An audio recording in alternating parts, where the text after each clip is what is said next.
like that. But then you do have questions on it, right? Like you, the exam, you are either given, either they come as fill up the blanks questions, or usually you get two columns, right? Column A and B with words, and then you're required to pair them up, right? So you have questions on this. So this is what we are going to discuss today on collocations. But before we begin doing the questions on that, I would like to discuss a little bit about the word collocation part with you.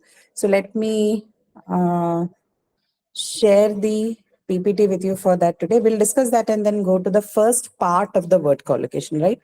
So I'll make you understand what you mean by first part of the collocation. But just confirm with me if you can see the screen clearly.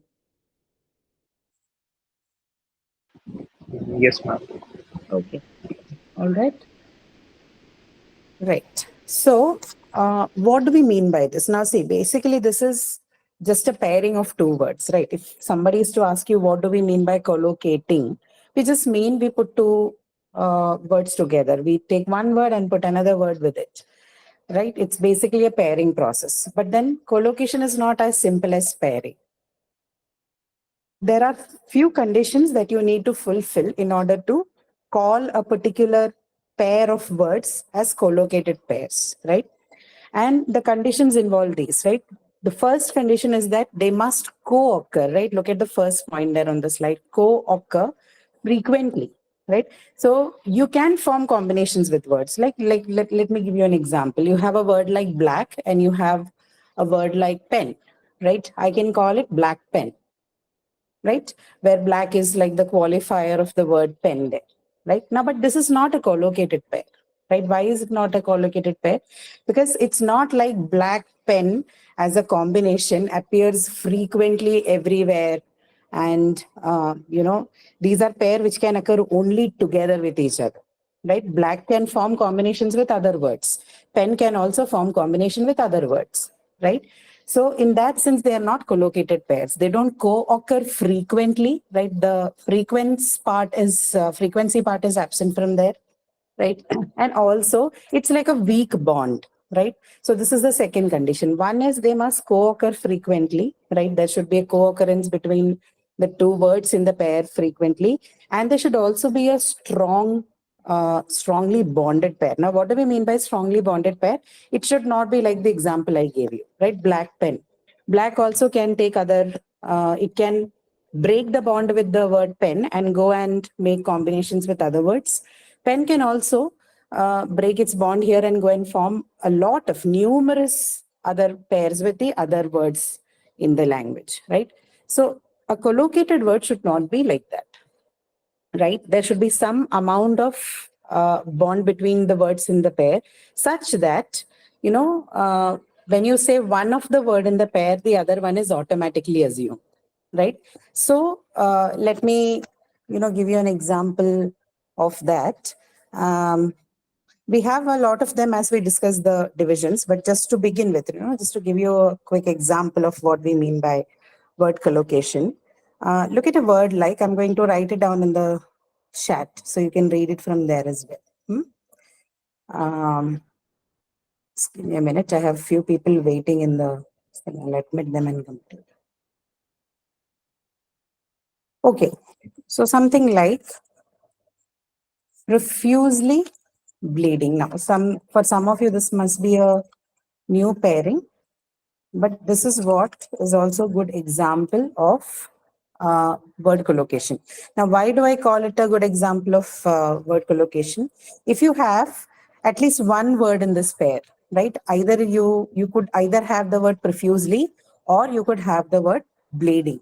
The moment somebody tells you only one of these things, the next one is automatically guessed, right? We are able to do that.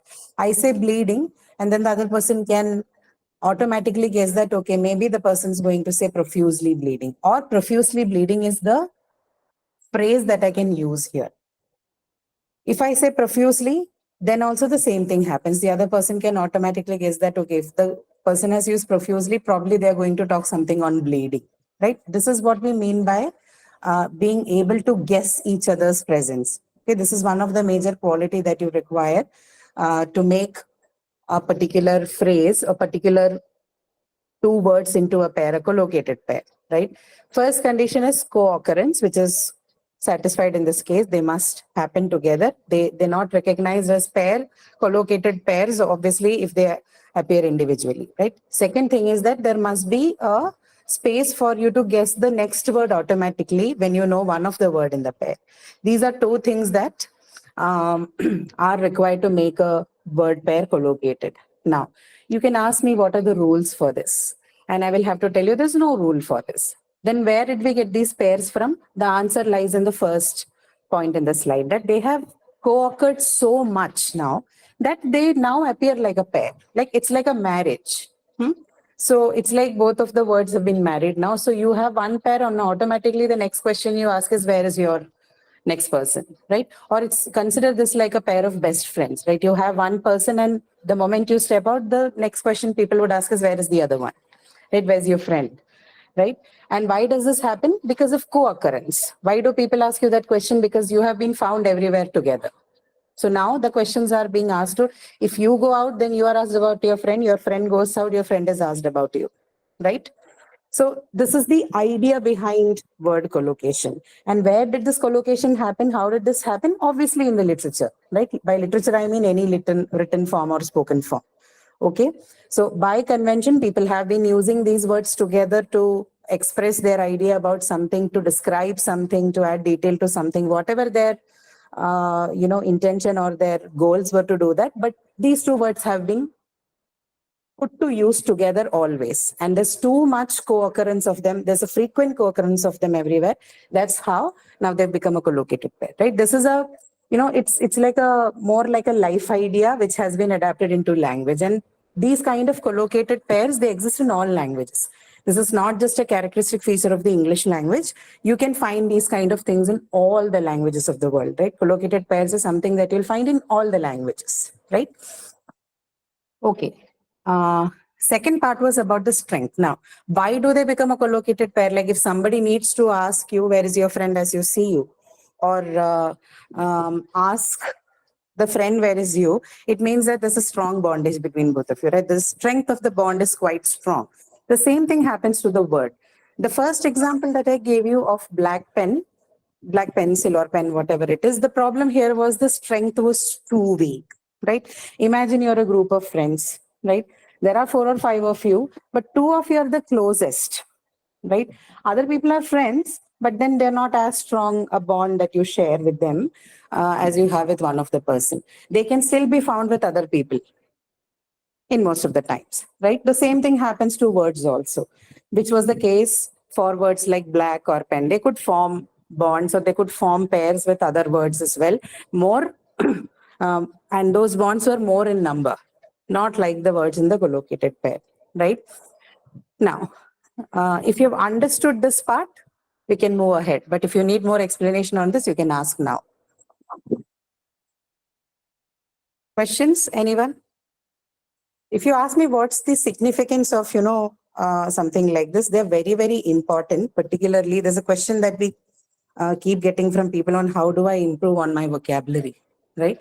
This part is very, very important.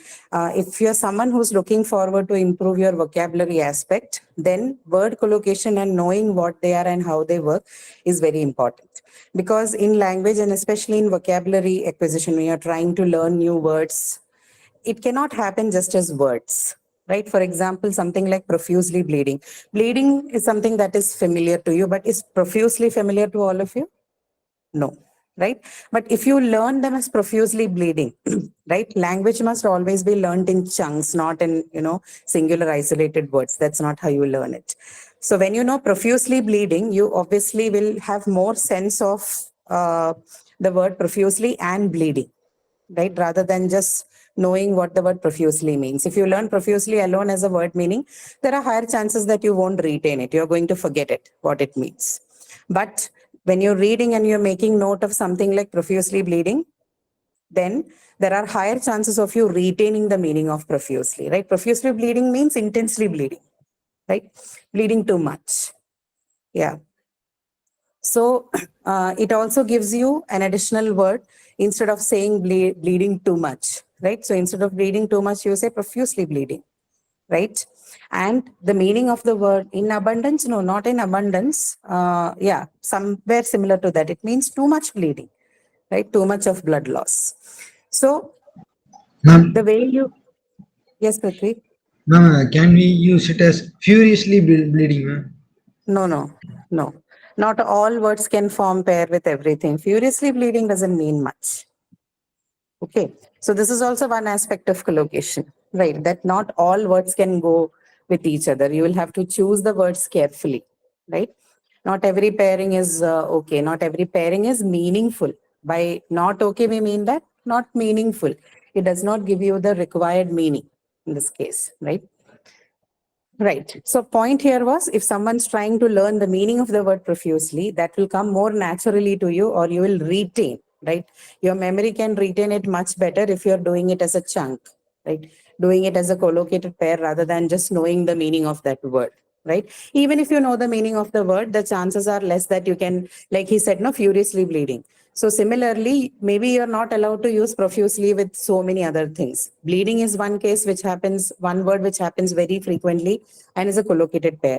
Maybe one or two or three or four other words are also possible with profusely, but not every word can sit with profusely and form a pair, right? That kind of pairing is not allowed in the language because it does not result in a meaningful pair.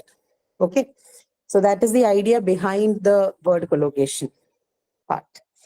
Okay, so like it says, strength may vary, right? That is what we were discussing. So profusely bleeding has a very strong bond, right? Much more strength involved in that collocation and pairing. But some of it can be also weak, right? Like black pen that we were discussing. It's a very weak bond because it can form combinations with many other words. Numerous pairing is possible with both black and pen, right? Black pencil, black coat, black bag, black bottle, black eraser, black stand, black board. Same with pen, right? Short pen, small pen, lean pen, right? Red pen, you can change the colors also, right? So if this is the case with the words in the pair, then you call it a very weak bond, right? It can form bonds with so many of them. So the bond between the pairing is quite weak. The strength of the collocation there is very weak. And then there are some which have, very uh, neutral one also, like something that is okay. They may not have too many pairings, but they still will have a few more than five or six, right? So that's the idea. So flexibility can range from less flexible to highly flexible. That is what it means, right? Uh, Based on the strength, you could have strong, medium, weak collocation. So profusely bleeding is an example of a strong collocation, right? A strong bond and a strong collocation. Black pen is an example of a weak collocation, right? Let's look at some more of this, right? So this is all about what word Ma'am, collocation means. Yes, go ma'am, on. ma'am, for example, if we say a word black pen, Ah, in that word, the full word represents that the pen is a black colored one, or it can write black ink. Yes, ma'am. Yes, ma'am. And I if don't we get your no, I didn't still get your question. You mean the whole of the phrase represents the meaning for the pen? yes, ma'am. Yeah, in the given phrase black pen, Ah, the given sentence tells that pen that pen is a black ink one. the pen Yes, is ma'am. black. That Yes, no, no, not ink, right? When you say black pen, yeah, it could mean that as well, but it could also mean that the pen has black color. That's all, yes, right? It ma'am. could And be simple as that as well. yes, ma'am. If we say a word which is black heart, Ah, yeah. then That is how it? metaphorical. That is metaphorical because black, see, when you have a word, you have both denotative and connotative meaning, right? Something which is like a direct meaning for it, and sometimes which is an interpreted meaning, right? When you say something like black heart, you're using black as the representative color to indicate someone who's wicked and evil, right? Yes, Someone ma'am. who's not kind, right? Yes, Yeah. ma'am. But yeah, even that is an example of collocation, right? Although you'll have different interpretations to the meaning doesn't matter. As long as it has an acceptance in the language that you use, it doesn't matter. It could be sometimes literal meaning, sometimes it can be figurative, like the example of black heart. But yes, in that case as well, even when the meaning is figurative and not literal, the combination would be considered collocated. No problem. Okay. Yeah. Okay, so now see, you have mainly three kinds of combinations or three kinds of collocation in the English language. Mainly, there could be more, but then we consider just three of them as the most commonly found one. The first one is the lexical collocation. Second one is what we call as the grammatical collocation. And the third one is the delexicalized verbs. Okay, so we look at all three of them. Among the three categories that I mentioned, lexical, grammatical, and the delexicalized, the weakest combinations are found in this category, which is lexical combination. Okay, lexical collocation, sorry, right? Within the lexical collocation category, you have 6 types of combinations that are possible, and all these combinations are based on word class, right? You understand word class, adjectives, nouns, verbs, adverbs, right? So the combinations between two of these classifications that we have in word classes will help you form the lexical collocation. And the bonds that you form here, the pairs that you form here are the weakest, right, in its strength. So let's look at some of them. The first one is the adjective noun combination. Look at the example, painful experience, right? Now, when I have something like painful experience, can I have other combinations with the word painful? Can you give me a few examples? Ma'am, could you please repeat the question, ma'am? Can you have other pairs or other, combinations with the word painful? If you take the adjective painful, then instead of painful experience, can I add other things to it? Painful experience. Painful experience is fine, but any other words that you can use instead of experience to form a pair? Think about it.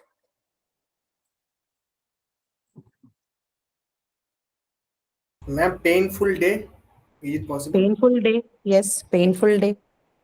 It is very painful Similarly, day for. no. Okay, painful day is fine. More examples. Painful wound, Painful. painful wound, What is the second part? I did not get it quite clearly. Work. Work. Okay, yeah, work. Painful work. Yes, correct. Can I say painful journey? Painful Yes, Yeah, job. it's about journey or trek. Okay. correct. Painful journey. Yeah, somebody else said something else also. Didn't quite hear you. Trek, Painful. trekking, painful trek. Okay. Painful trek. Yes. More. Painful job. Painful job. Yes, very good. Okay, now with experience. Okay, we are going to make a few painful collocations with the workout, word experience. Sorry. painful workout, Yes, painful workout. Yes, good. Now Can we with say, ma'am, experience. that related to painful, the relation, we can say that or not? Painful Painful relation. relationship. Yes, you can say that as well. Okay. That's also possible. Now with experience, right? You have painful experience. You can have good experience. You can have bad experience. You can have an interesting experience. You have a boring experience, right? So the point I'm trying to make is that this is a weak collocation. The reason being, painful is able to form bonds with so many other words, right? We have only discussed 5 or 6 of them, but I'm sure there are many more possible. And I think by this time you have also discovered that this is possible, that we can make more and more combinations with painful. Same goes with experience. You can use, instead of painful, you can use so many other words to form combination with the word experience, right? Now, this is the reason why we call it a weakest bond, right? If you're allowing too many other things to come and form bonds with you, then this is a weakest. The bond is not that strong, right? Then it's a weak collocation.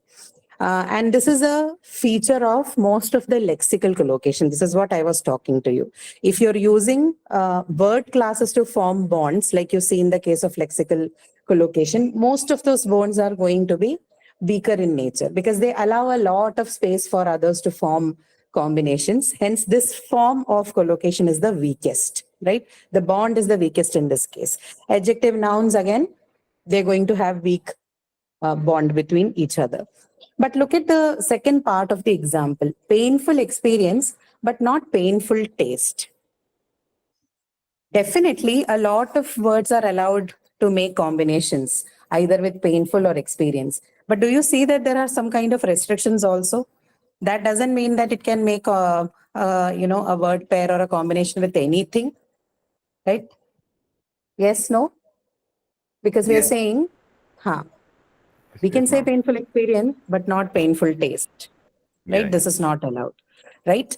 So where has this come from? This is called semantic restriction because this does not give you any meaning, right? Sometimes we make ridiculous combinations, but that is based on the specialized tasks that we have. Sometimes we are required to make that sort of combination, so we do it.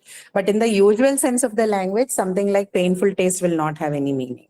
So on every form or every pairing that we form, there is definitely the principle of semantic restriction acting. If it is not making any sense, if it does not give you any meaningful utterance, then we do not make a pair with it. Even when both the words in the pair are allowed or they have a tendency to form many, many, many more pairs than the existing, right? There are still certain restrictions on even such a free pair of word also. Now, the same applies to all the other 6 categories under the lexical collocation. We'll look at each one of them and see what they are. Verb plus noun is the second one, right? Open the door, right? But not turn on the lights, right? You can say something like open the door, but oh, sorry, you can say turn on the lights. I think I was supposed to talk something else, some wrong example. Uh, Turn on the lights. What I meant to say is open the door is a good example, but can I say open the lights? No. Then you will have No, to ma'am. say turn on the lights, right? You can't say open the lights. Or close the lights, can you say? You cannot say. You can say close the door, right? Close the Right. door or close the book or close the van, right? All of this is possible. Same with open, but I cannot say the turn out the door, okay, or turn out the van or turn out the anything else, turn out the lid, right? For that, I'll have to use a different word, right? Although the action looks same, right? But then you'll have to use a different combination of words to express meanings. Third one, the second example, please use it with caution. I meant to use it in a different sense. Open the door is correct, turn on the lights is correct, right? What I meant is you can't say turn on the door or open the lights, right? The other way around. Okay, third one, adverb and adjective. That is also a very, very commonly found collocation in the English language, right? But again, there are too many possible, it's a very flexible combination. You can add many, many words into a given pair, and hence it's a very weak sort of a bond. Deeply hurt, strong women, but the principle of semantic restriction, that is restricting a combination if it is not making any sense, that principle applies here also, even when there are numerous combinations possible. So like, see strong women, but not strong food, right? That doesn't give you any meaning. Now, next in this pairing would be noun and noun combination. Herd of elephants, right? This is an example of that. Here, keep in mind, we are not talking about compound noun, right? Noun plus noun is usually considered as a compound noun. But here we are not talking about that kind of thing, right? Not like uh, parking gate or anything like that. This combination is basically mostly the collective noun combination, noun and noun, right? And here also again, what we mean to say is you can say herd of elephants, but can you say herd of butterflies? Or say herd of bees? No, you have to say swarm of bees. Can you say herd of sheep? No, you have to say flock of sheep. So these Are among the lexical combinations that you have here, you can say maybe this noun plus noun combination is the one which is a little stronger than the other pairs, right? Because it very clearly restricts what can go with each other. So herd of elephants, swarm of bees, flock of sheep, right? Here the bond is quite stronger when compared to the other 5 in the combination, right? But other 5, the verb, adverb, adjective, verb, noun, adjective, and rest of the 2, they all are actually weak, right? Except for this one, the noun and noun. So it's weak question. Yes, ma'am. Ma'am, can we say herd of a tiger, herd of Herd of cheetahs, tigers, herd herd of of lion? tigers and cheetah. We can say herd of cows, but I don't know if group of tigers can be called as herd. I think no. No, ma'am. We call it an ambush or something, I think, for tigers and cheetah or anything in that category, no? Usually it is an ambush of AMBUSH of tigers. Herd Okay, is ma'am. usually for, Is it possible for donkeys or horses? for donkeys or horses. No, no. For donkeys, it is, I think, pack, like pack of wolves, no? You have, even for donkeys, you have pack. That's what I Okay, think it ma'am. is. What was the other one you asked? Or I think it's pace or something along drove. Yes. Donkeys would be drove. DROVE. Ambush, Group. ma'am, I think Ah, ambushes, I think the animals who rarely come together, I think mostly. Tigers are and not we should mostly. rarely come together. Yeah, yes, that's right. Yeah, tigers and Tigers the and all, lions. One or they two, don't they will hunt be in together. group. Yeah, Uh, yeah, they're very yeah, rarely yeah. together. A herd means that these animals are in Hmm. more than 100 or The more than. idea here is that, if you have more than one of any of these, right? A Right. group.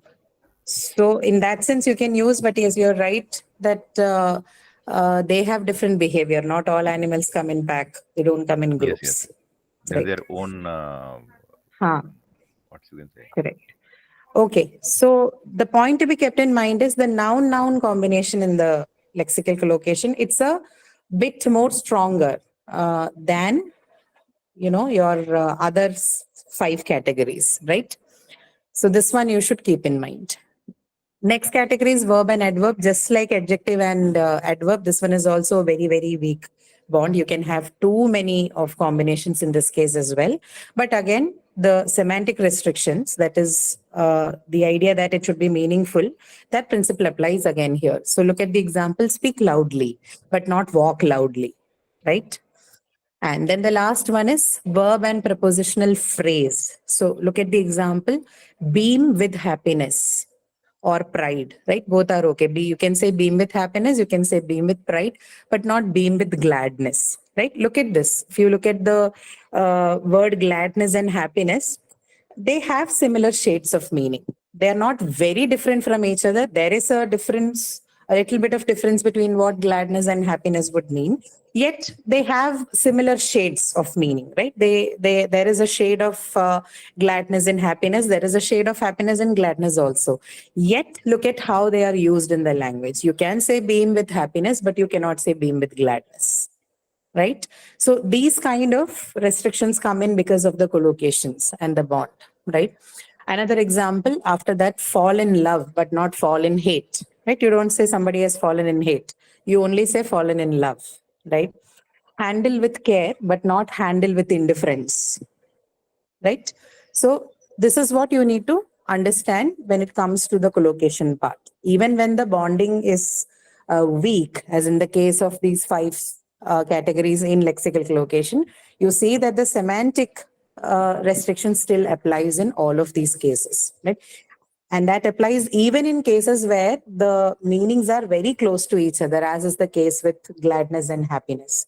So that is how language use works, right? None of this is based on any grammatical rules. This is not rule driven. This part of the language is certainly not rule driven. This has come up due to use and convention. This is how people use it. This is how it occurs, right? Everywhere. This is the corpus. Okay, this part is understood. We move on to the Ma'am, next one. Yeah. Ma'am, as we use sound sleep, As we use um, for example, for example of collocation, if we use sound sleep, sound sleep. Yes. can we also use loud sleep? Loud sleep. I haven't come across I anything think called no. loud sleep as of now. No, I Can you think use it as a combination? Maybe, but not in the usual language. Since people usually don't say loud sleep, it's always sound sleep. Oh, You can say loud thinking, right? You must have heard about that. Somebody is a loud thinker, right? But not loud sleeping. That has to be sound sleep.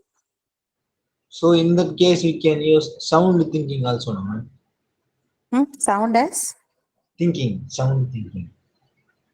sound thinking. That is a commonly heard combination, which means it is not a it can be a pair, but it's not a collocated pair. Loud thinking and sound sleep is both of them are collocations. But even if I, first of all, I haven't come across anything like sound thinking. But even if they're used, they are not collocated pairs. They are like a random combination, like you have red pen or black pen, something like that. Okay. Right.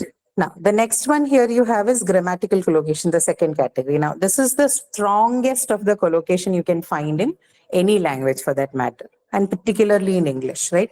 Here, the combinations that we see are very, very strong, and other forms or other words cannot interfere in between these combinations mostly, right? There could be exceptions in case of a few collocations, but mostly the combinations you see under the grammatical collocations are very, very strong, right?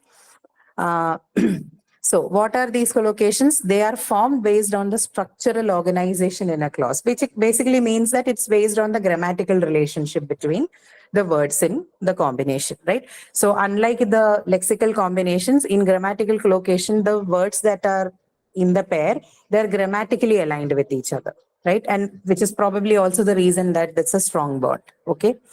So look at the examples here. Differentiate between, relevant to, interested in, right? Now, you cannot replace anything else in place of between or to or in. Most of the times when you're using words like differentiate in grammatical collocation, it's followed by the preposition between. Relevant is followed by the preposition to. Interested is always or most of the times followed by the preposition in. You cannot put any random other preposition in its place. Can I say differentiate to or differentiate in? No, right? That is entirely not allowed. It makes the combination itself ungrammatical, right? Or an impossible combination. Or can I say relevant in or relevant of or relevant about? No, right? Most of the times it is always relevant to. There could be an exceptions. There could be a different combination in one or two cases, but that is not a strong collocation. This one is but a strongly formed collocated pair, right? Same goes for interested. Interested in, right? Not interested of or interested about. These are all but used by people in their writing or in their speech, but they are wrong usage, right? When somebody tells you this is wrong use, basically they're telling you that you've used a wrong collocation. Your grammatical collocation is wrong, right? So this is the example. These few are the examples. There are more. With the exercise we are going to do are based on this grammatical collocation. You'll get a few more examples in there. But you can practice by, whenever you read, you can look for such combinations and understand what they mean, right? And the last category here is delexicalized verbs. Delexicalized verbs also, these collocation that we see here is of medium quality. So lexical collocation was weak, grammatical collocation was strong, and delexicalized verbs are medium, which means there are still a few combinations allowed. The numbers are a little more as compared to the one that you can see in grammatical collocations, yet it is not as abundant as you would see in the case of lexical collocation. Now, what are delexicalized verbs? You see a set of verbs there in the first point: do, have, get, go, make, put, set, and take, right? Mostly you can say you can take put and set out of this. The major ones, the major delexicalized verbs would be do, have, get, go, make, and take. You can add put and set to it, but even if you do not add, it's okay. But these 6 of them, right? Do, have, get, go, make, take. These are the most basic or the more commonly found delexicalized verbs. Okay, now what does delexical mean, right? We call them delexicalized verbs because these verbs form combinations with nouns, right? So this is a verb and noun combination here. When you talk about collocation pair, what is the pair here? The combination is between one of these verbs, do, have, get, go, make, or take, and another noun. Why do we call this a delexicalized collocation pair? Because the verbs here, right? These 6 of them that you see here, they do not contribute to the meaning of the resulting combination. Let's take an example that's given here. Go karting, right? Go karting. Here, the meaning of this combination or this pair comes only from the noun karting, right? Go is not giving any useful contribution to the collocated pair go karting. Or another example is take care, right? Take as a verb is delexicalized here. That is, it is not giving any meaning to the resultant combination that take has with the word care. The main meaning of the combination comes from the noun care, right? Take care. And same with go karting, right? Because it is not participating in the contribution or it is not contributing anything towards the meaning making process, you call these verbs delexicalized. Okay, that is where the name delexical comes from. Lexical is basically referring to meaning wise, it refers to literal, right? The meaning of the word. So when you say delexicalized, you're saying that meaning is removed, okay, or that meaning is not substantiated in the pair, which is why the name delexicalized. This form of collocation is medium in its strength. Like, so for example, I can say take care, right? I can form other combinations with take also. Take rest, right? Take an argument, okay? Take a bullet, right? All of these combinations are possible. There are more combinations possible with the delexicalized word take than you would see with a combination like grammatical collocation, right? Interested in or relevant to, etc. That is a much stricter combination. It doesn't allow too many words to form combination. Here it's medium. Not as much as the lexical collocation like we saw in the first slide, as you see between adjective and noun or verb and adverb or adverb and adjective, right? They have numerous number of combinations. This one doesn't have that much, but still it can manage a few more than the grammatical collocation. Hence, this is a medium strength collocation. Okay, understood what delexicalized verbs mean? It basically involves these 6 verbs which form combinations with a noun, and the resultant meaning of the combined form that you get, the combined pair that you get, has its meaning only from the meaning of the noun of the collocation, noun of the pair. The verb does not contribute its meaning to the resultant pair, right? Which is why the name delexicalized verbs. Yeah. No, no, good luck also comes in this category. Sorry, Good luck. I didn't hear you properly. Good luck. Good luck. Good luck. No. Where is the verb? We don't have any verb. No, you should have one of these verbs. Do, have, get, go, make, take. You can use put and set also, but even if you do not do it with them, the 6 of the verbs that you see there in the first point, they are compulsory, which is why delexicalized verbs, right? Where is your verb? Good luck doesn't have any verb. Okay. Yeah. Okay. Ma'am, Look at the examples. No, take care, do the homework, go karting. Right. All of it has one of those delexicalized verbs. Only that combination would be considered delexicalized. Okay, and only if you have one among the 6 words, 6 verbs that you have here, do, have, get, go, make, take. Not all combinations would be considered delexicalized. The idea of delexicalized verb and the collocation applies only to verbs that are delexicalized. That's it. Okay. So keep in mind these 3 categories. People could tell you, talk to you about many more combinations like this, but that is not required. These are the 3 basic forms that you can, there could be subsections to these, but then again, for an understanding of what collocation means and how it works in language, you only need to understand this much. You don't have to go beyond that, right? So just know lexical is the weakest, right? Grammatical is the strongest, and then delexicalized would be medium level, right? In terms of combinations. Okay. So let's then do an exercise. We can do a part of it at least today, or we can do fully. We have enough time to finish that off. I'll share that screen with you. I think this one. Yes. Yeah. Any question, anyone? You can ask your question.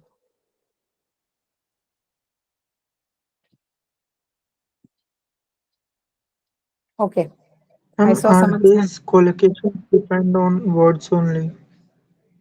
And Collocation happens, collocations yeah, it can't be. happens mostly between words only. Yes, correct. Which is why the name word And collocation, no? okay. Okay. So the first question is complete each sentence with an adjective from the list on the left and a preposition from the list on the right. You must use each adjective once only, but you can use each preposition more than once, right? So I'll copy this and paste it in your chat so that, you know, it's easy for you to answer when I'm scrolling and I don't have to come back again and again. So you choose this here and where did it go? Copy.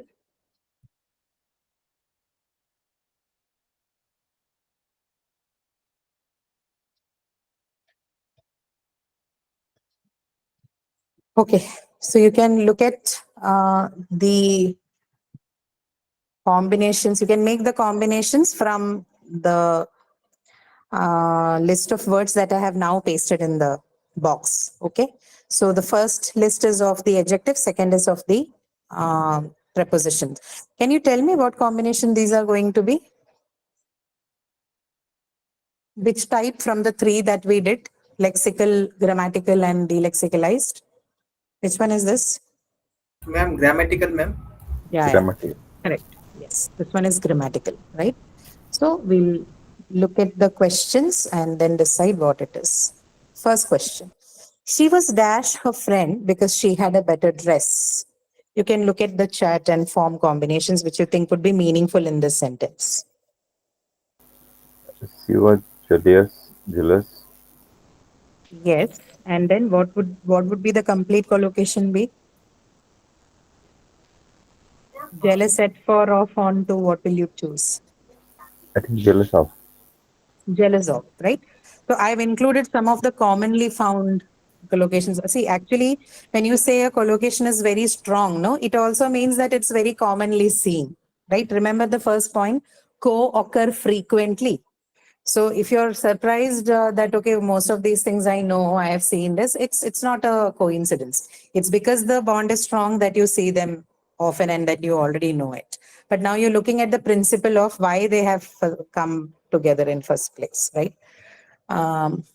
Right. So jealous of. The first one would be she was jealous of her friend because she had a better dress. You definitely cannot say jealous for her friend or jealous to her friend or jealous on her friend or jealous at her friend, right? It has to be always jealous of, which is what makes it a grammatical collocation which is strong. The bond is quite strong here.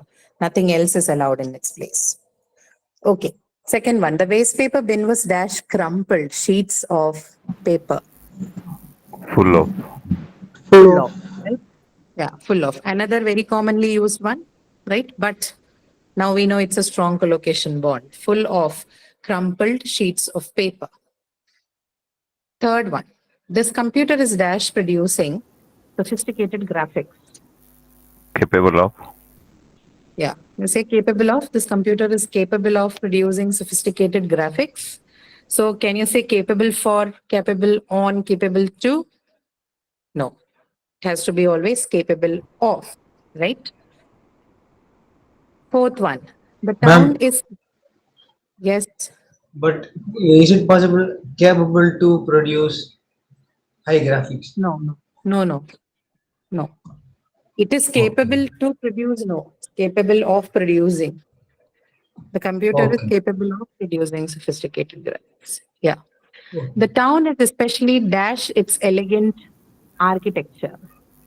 Famous for. Famous for, right? The town is especially famous for, not famous of. Okay, this is a commonly found mistake. People would say famous of. It's famous for. Famous for its elegant architecture. Fifth one, I felt very dash making such a stupid mistake. Ashamed of. Ashamed of. Ah, I felt very ashamed of making such a stupid mistake. So look at, see again, see the combination here is ashamed of, not ashamed for, right? Ashamed for is again a combination that you would see in many writing and speaking. You will hear people using ashamed for. This ashamed of always, okay, everywhere. Ma'am, Then after we, yes, ma'am, for the fourth one, can't we use proud of? what is it? Sorry. For the fourth one, Huh. can't we use proud of? Proud of. Yeah. The town is especially proud of. No, doesn't make any sense. When you say proud of, it has to have some humanly element in that, right? Here it doesn't fit. Proud of is not something that fits here. The town is especially proud of. No. People of the town may be proud of, but not the town by itself, right? Okay. After weeks of preparation, sixth one. After weeks of preparation, the hall is nearly dashed the grand opening. Ready for. Ready for. Ready for. Ready for the grand opening. So you see how all of them are, they're very commonly used phrases, yet there are people would make mistakes in it because they do not understand that what I am using here or what I'm looking at is a grammatical pair, right? This is not a random pairing. This has been formed based on some sort of grammatical alignment. And hence it's stronger and we are not allowed to use other combinations here. Ready for the grand opening. Okay, seventh. Could you add this up for me? I'm not very dash maths. I Good think at. capable of. Capable or- of what? Good No, at. I'm not good at. Yes, I'm not Okay, very good at. good at maths, right? I'm not good at something, not good at singing, or not good at dancing, not good at public speaking. Similarly, good at maths. I'm not very good at maths. You would see combinations like good in. I'm not good in maths. This is an Indian English construction. A lot of people would say, I'm not good in maths, right? So why this happens? It's usually because of your first language interference, right? We use phrases like that in our languages and hence we carry it over to the English structure, which does not support it. So not good in, it has to be good at maths. Not good at something or you're good at something. Not good in. 8. Who is dash writing those words on the wall? Capable of. Mm-hmm. Who is dash writing those words on the wall?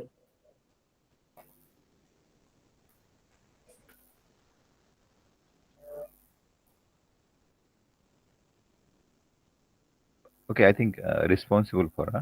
Yes. It has to be responsible and then followed by for, right? For. Who is responsible for writing writing those words on the wall? Who is responsible for writing those words on the wall? Okay. Ninth one. She was so dash her nephew's achievement that she couldn't stop talking about it. She was so dash. Proud of. Proud of. Proud of. Now, Proud see, of. here you can use proud because we are talking about people, right? She was so proud of her nephew's achievement that she couldn't stop talking about it. Proud of, or proud in, or proud for, proud at. It has to be always proud of. 10. It took some time to get dash the slower pace of life in the country after the frantic atmosphere of the town.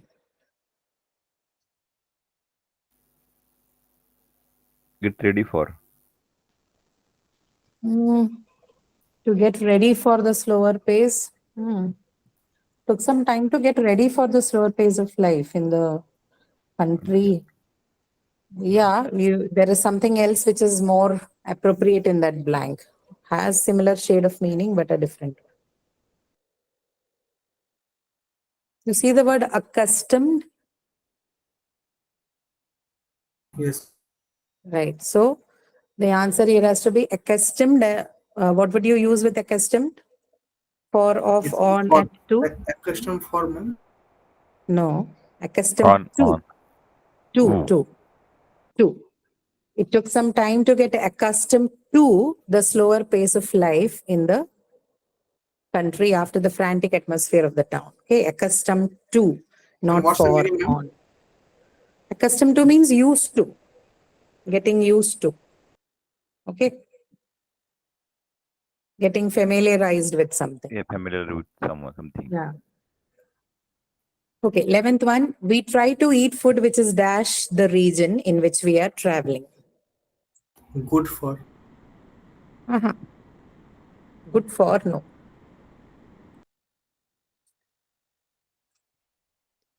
Something that is of Famous the for. region, what do you say? Huh? Famous for. No. Famous for, no. There's another word there. Or relevant to. Typical. Relevant to. Typical. Relevant is different. We try to eat food which is dash the region in which we are traveling, right? So typical is the Okay. word. That So particular food typical would be available in that followed by area. what? Yeah. Typical Typical would be food. followed with which preposition? Typical to. Typical of. Okay. Typical of. Typical of the region in which we are traveling. We try to eat food which is typical of the region, right? Typical to, I know this is again a combination that a lot of people use, but it has to be typical of the region in which we are traveling, right? So that is 11th one. 12th one. Are you dash any reason why he should be late? Aware of. Aware of, right? Aware of. Are you aware of any reason why he should be late? Okay. 13. They built nuclear power stations so as not to be dash coal as their main source of energy.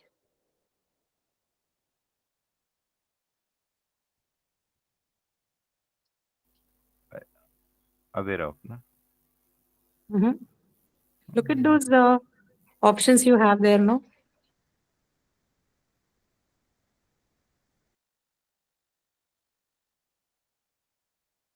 So you built nuclear station because you did not Dependent want to on. use. Correct. Dependent on, right? They built nuclear power station so as not to be dependent on coal as their main source of energy, right? So dependent on, not dependent in or at, right? Commonly seen mistakes with dependent. Dependent on coal. 14th one, this is not really dash our discussion. So can we get back to the main point of the meeting? Relevant to. Relevant to. Relevant to. Relevant to, right? Not relevant for or relevant of, relevant to. Relevant to our discussion. So can we get back to the main point of the meeting? 15th. He sleeps with the light on because he's dash the dark. It's easy. Afraid of. Sensitive to. Afraid of, right? He's afraid of the dark. Afraid of the dark. This should be the last one. 16th, be careful what you say to Scott. He's very dash criticism and sulk for days.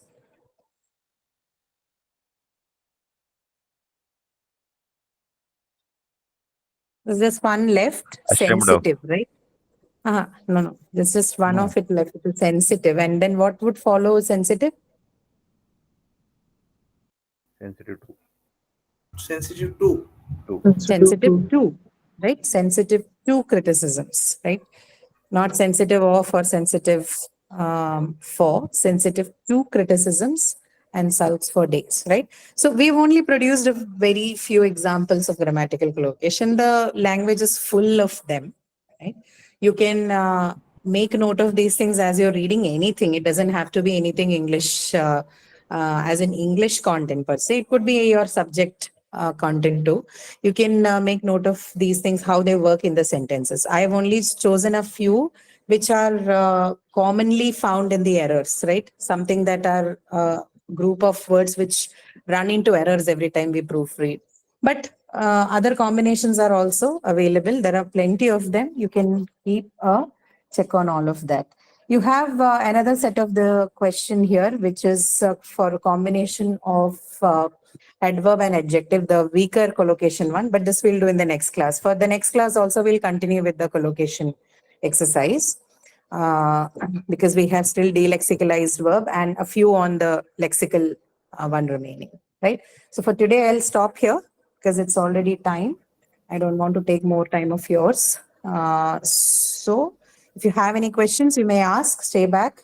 If you have none, then we are closing for today. You can leave the meeting. Okay. Yes, Hemant, go ahead. It's like appropriate of prepositions, the ma'am. Is it? Sorry, a little louder. I didn't hear you. Is it like the concept of appropriate use of prepositions, ma'am? Yeah, the concept, the questions may come as appropriate use of preposition, but the concept is this. When they tell you use the preposition appropriately, they're basically telling you form a proper collocation, form the correct collocation, right? Yes, ma'am. Ma'am, phrasal verbs is different part of it, ma'am. Phrasal verbs means Phrasal verbs is different. Yeah, phrasal they are verbs also different. combining but different, no? They combine, but they are a different category. They don't follow the collocation part. That is a different segment altogether. But all of them, phrasal verb and these combinations, all of them basically build towards the proficiency part. Phrasal verb, particularly for the speaking aspects. These ones, they are relevant to everything: speaking, writing, the language as a whole. Okay. Any other questions? Anyone? No? Ma'am, these slides are available, ma'am. Slides are already available as far as I know. If it is not, please write to us. We'll check and re-upload. Okay, ma'am. Thank you. And happy Yes, Holi, Sam, any ma'am. questions? Yes, Oh, ma'am, I yeah. have- Thank you, everyone. Same to you. I hope you have had a good Holi Yes, ma'am. celebration. Happy Holi. Okay. And I Thank have you, general, everyone. Same to you. Sorry? ma'am. I have general question. As we have General finished question. this General question is fine, but can you be a little louder? I'm not able to hear you properly. Yeah, sorry. As we have finished quiz 2 yesterday there, and we are in the last phase of this course, English one. So for the final end term, what will be the syllabus from the week 1 to 12 or the Yeah. It's like it's week 1 to 12 for all. It has been like that all this while. We don't Okay. have any change or anything that has been notified until now. But unless you No, get no. anything, Okay. But mostly that percentage wise that the distribution will be there now for yeah, the one sometimes it's around equal around weightage, but then there are chances that you get a little more questions from the later of the modules. current But one, then current again, weeks. yes, the current weeks, the latter part, maybe not as many from the first four, but still it's usually given out as equal weightage. You will definitely have questions from that Right. part. Yeah. So don't skip any topics, just, at least brush Yeah. through what you have already Yes. studied. Yeah. Okay, ma'am.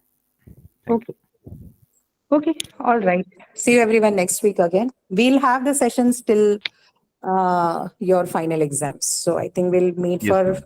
at least 2 to 3 weeks more. Okay. Yes, ma'am. Yes. Thank you. Okay. Ma'am, All right. Yes. ma'am, I'm facing difficulty with phrasal verbs and idioms.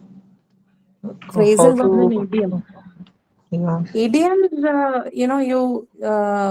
it's something that takes time. We yeah, know that because it's actually not a part of the beginner's course in English.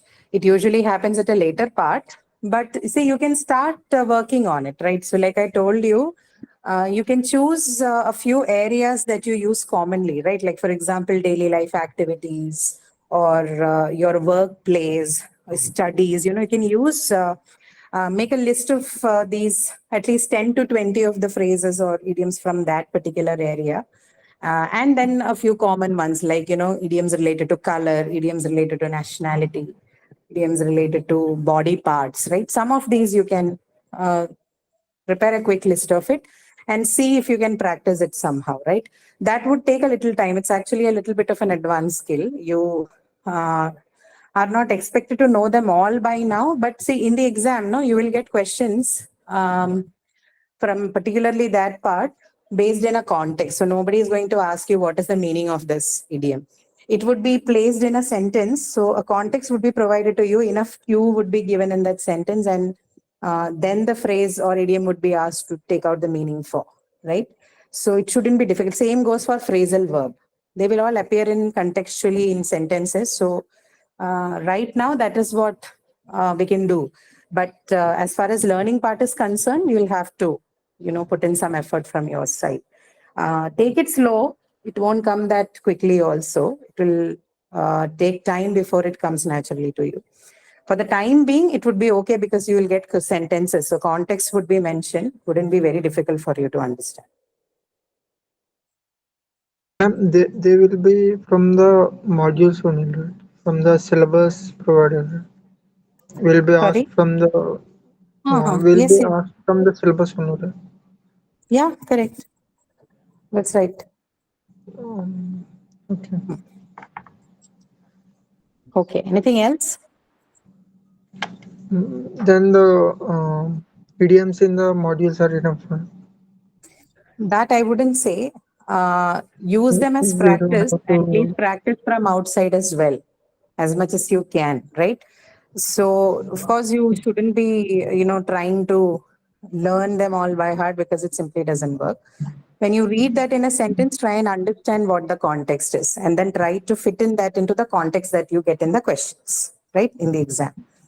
That should be, it is tough to know all of them in one go, but keep the practice, like maybe look at five each every day, read it in context, and then be prepared for it.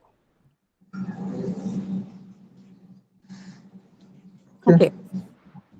Sure. Okay, Thanks. guys. No problem. Okay, see you all next week again then. Thank you, ma'am.